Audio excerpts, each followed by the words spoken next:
Today I am doing my June wrap-up. In the month of June, I read 17 books, which is pretty good. I think much better than last month for sure. I stuck to my TBR a little bit, but not really. I'm really bad at sticking to my TBRs. So, anyway. So the first book I read was Arusha and the End of Time by Roshani Chokshi. I gave this book 3.75 stars. I love anything Rick Riordan writes, pretty much.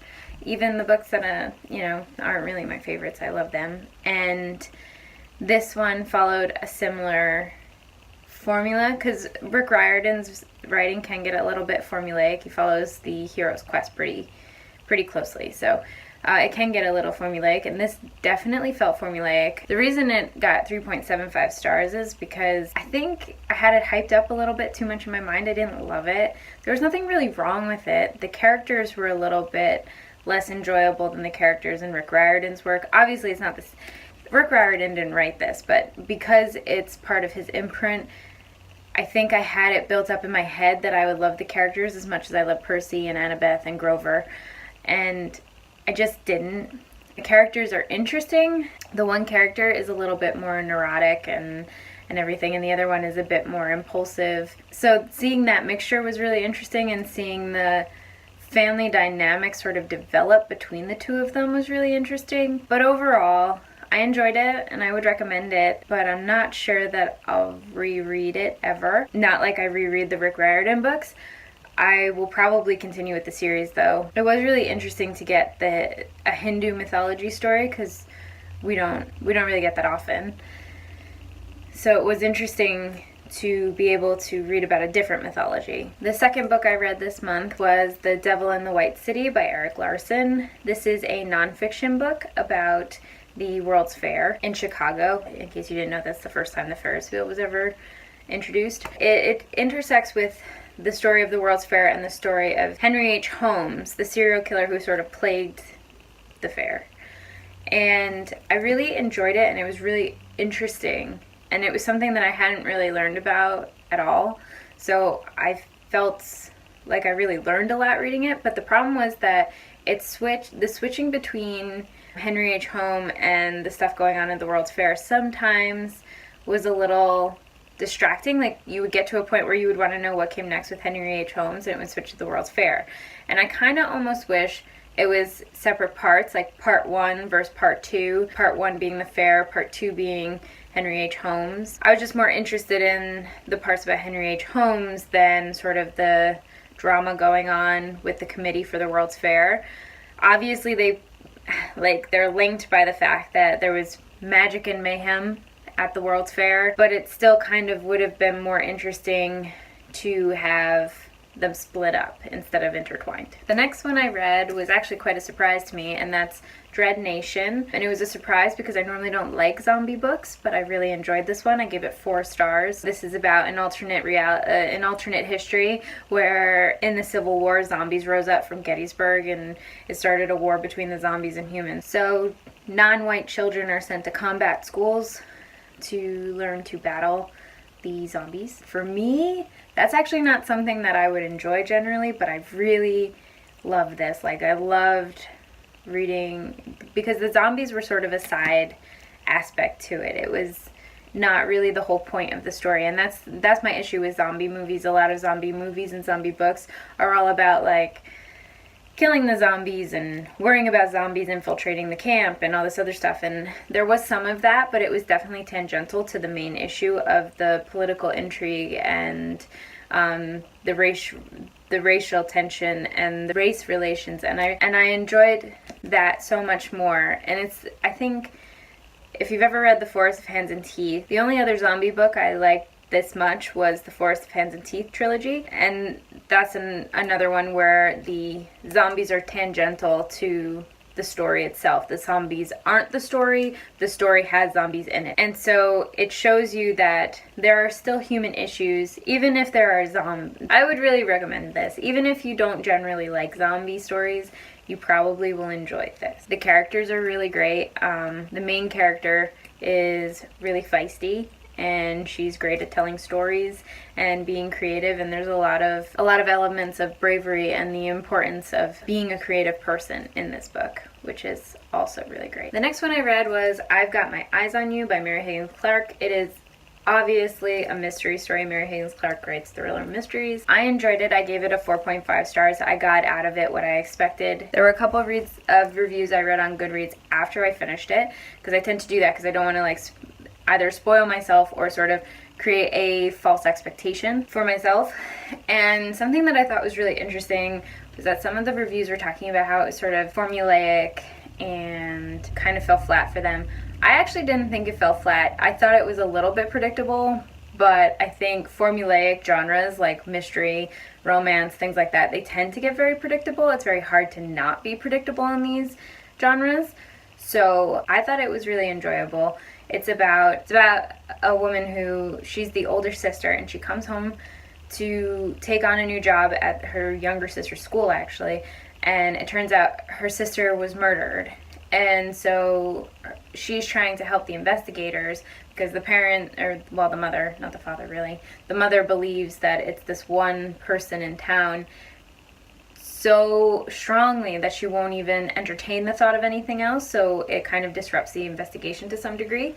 So the older sister is helping the police and ultimately figures it out, which is kind of cool. But if you like mysteries, it's a fast read, it's a fun read. I gave it 4.5 stars. I definitely recommend it. The next book I read was My Age of Anxiety. It's written by a investigative journalist who has anxiety, and it's all about sort of the history of and treatment of anxiety over the course of history, but he also weaves in his own personal tales of anxiety. And usually reading about anxiety gives me anxiety, but this one actually, it did a little bit, but for the most part it was very almost heartwarming, for the fact that he was willing to sort of tell his story and talk about the things that absolutely petrify him, and also talk about all these different studies that have been done, the discussion of anxiety and things like that throughout history. Like, something I didn't realize was that our generation actually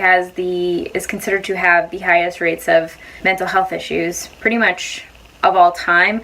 But then he also talked about going back into these older records, talking about how all these people saying how their generation had the highest rates. And so it's this like consistent idea throughout history that everyone's more anxious than the last generation, but is it really true? And so it was a really interesting discussion based on facts and studies and his own personal experiences. So he really has a way of connecting with the reader, and it was really informative, and I really actually enjoyed reading it, which I didn't expect. So I gave it 5 stars. The next book I read was I Was Anastasia, and I actually don't have the book right now. Future editing me will put it here somewhere. Anyway, I Was Anastasia is about the story of Anna Anderson, but it's a novel, and it sort of interweaves Anna Anderson's story in the present time of the novel, plus her story of the past, plus the story of what happened to Anastasia even further back. Anna Anderson is the person that was believed to be Anastasia for a very long time, and the book sort of follows that whole story. And like many people, I was quite obsessed with the idea of the Romanovs and Anastasia surviving when I was a kid. And so even now, like, I sometimes still like to think about that whole era of history and just think about it. I would highly recommend it, especially if you were one of those kids like me that watched the Anastasia movie and loved it and became obsessed with Anastasia. I rated the book 3.75 stars, and I think that was partially because when the ending came, it kind of hit me like a ton of bricks, and I was just like in shock. And when I rated it, because the more I think back on it, the more I actually enjoyed it. But I also had an issue with the bouncing back and forth. It got a little confusing. There were a couple times where I was like, wait a second, is this in the past or is this the present? What's going on? I mean, obviously the story is about the royal family are easily distinguishable, but Anna Anderson's past versus her present, it was a little confusing. And the way she did the past for Anna Anderson was she went back sequentially. So say like a month back and then 2 months back or whatever. It wasn't exactly that. It was actually probably in years. But she went back like that, whereas with Anastasia it went forward, and with Present it obviously went forward. It did get a little bit confusing, and I actually listened to it from my library, so I kind of wonder if I was reading it, if it would have been a little bit easier to follow. But in any case, I did enjoy it. The next one I read was The Price Guide to the Occult, which I did finish, but I almost didn't. I gave it 2 stars because I had to really push myself to finish it. I really didn't like it. And I think part of why I really didn't like it was because it had such great potential, and I felt like it didn't live up to it. But I also don't love slow burn books, and this is definitely a slow burn book that focuses way more on the romance than on the magic part. And the magic part was really cool, and if it had been more following that aspect of it, I think I would have enjoyed it than the sort of angsty. It was a very angsty romance, and I don't always mind angsty romances, but for some reason this one just really irritated me. This is about a girl who is part of a family of hereditary witches, and the family is cursed so that all relationships only last 3 days. So, as you can imagine, she refuses to engage in any relationships because she doesn't want to get hurt. And then when there's a boy that she likes, cue angst. So, but the magic was so cool, and I was just so frustrated because I wanted more of that, and it just took so long. It took so long for anything to happen, really. Like I said, it's a very slow burn book, so if you like that kind of thing, you probably will love this. And if you love like paranormal romance, you probably will love this.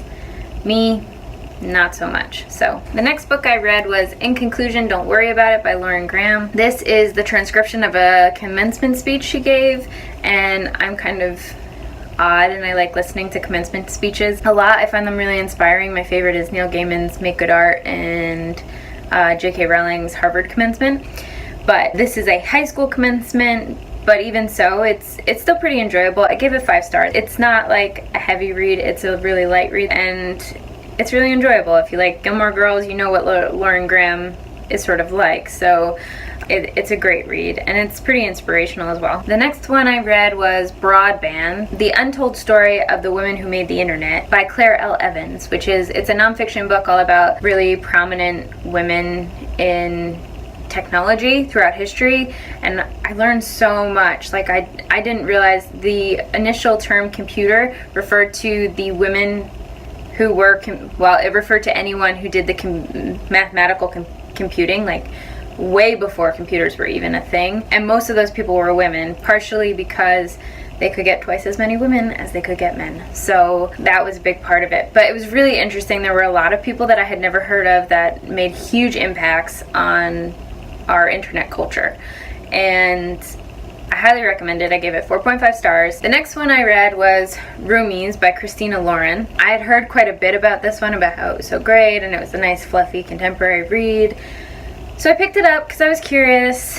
This is about a girl who ends up marrying someone to help them get their green card, and they live together, but it's a marriage of convenience, but obviously you can imagine how it goes. So it seems to be highly loved, which is fine, but I only gave it 3 stars. I did not love it. And part of why I didn't love it was because I think the narrator, the female protagonist, is kind of pathetic. She bugged me like a lot. She is really insecure, which happens a lot with, protagonists. They grow over the course of the book, and she does, although it happens at the very end and it seems very like quick and like, where did that come from?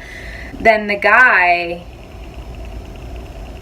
is almost like too perfect, and then because of her insecurities she makes him she like demonizes him.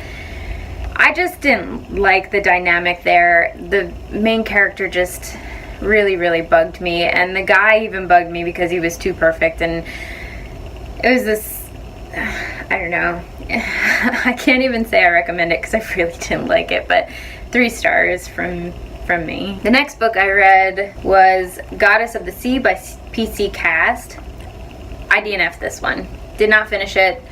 I couldn't push myself through it. I really need to learn to stop reading romance because this is technically a romance, but because it's about Greek mythology, I will read pretty much anything about Greek mythology. But PC Cast, if you've ever read her Mark series, I started reading that when I was younger. I got through about 2 books and put it down because I couldn't handle some of the stuff that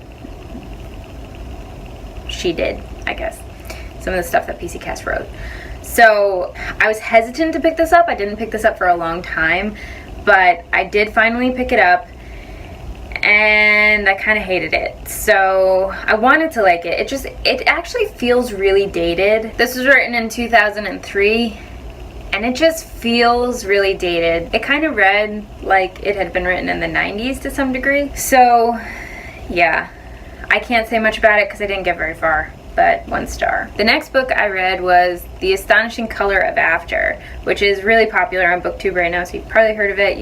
It's about a girl whose mother dies by suicide and turns into a bird, and the daughter's journey to sort of rediscover her mother to some degree. It's magic surrealism. It's really cool. It's a really cool concept. I really enjoyed it. I gave it 5 stars. Highly recommend. Can't tell you too much without spoiling anything. It is really emotional. A lot of people talk about how poetic the writing is.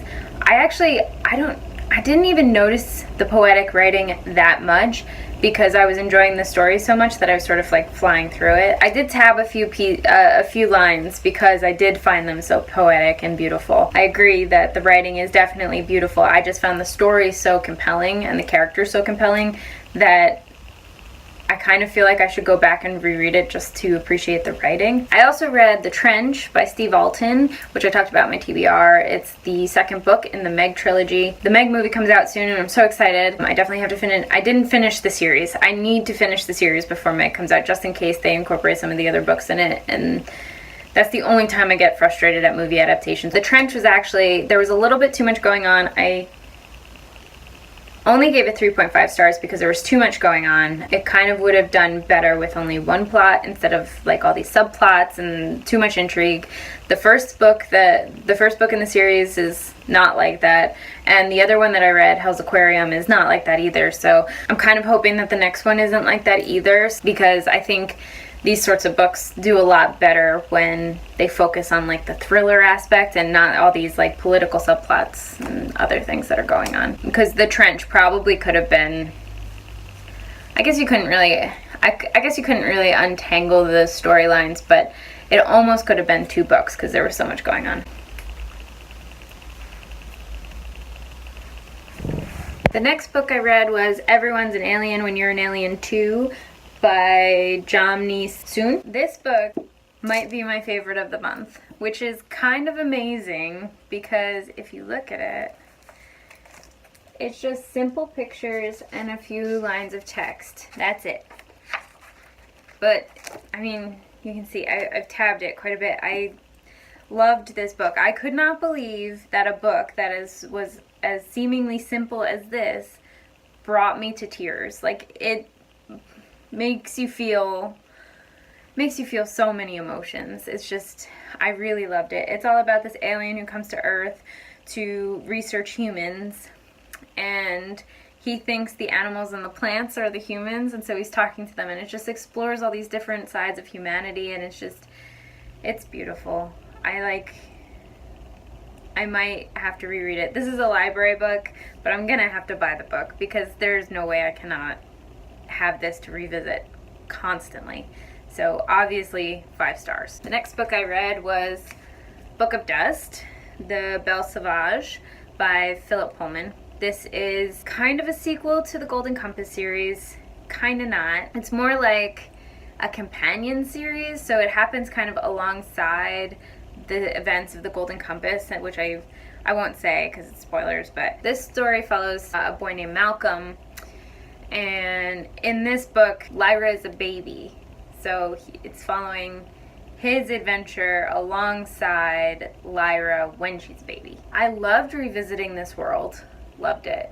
I had forgotten completely how much I loved this, like, this world. It made me want a demon all over again. A demon is like your spirit animal, but it's an actual like form in this world. It's, oh my god, it's, I have no words. I love this world.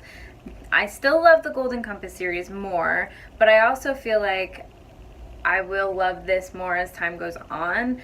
My biggest issue with this is that it was Philip Pullman, I'm pretty sure, said you don't need to have read the Golden Compass series for this book to make sense, I guess.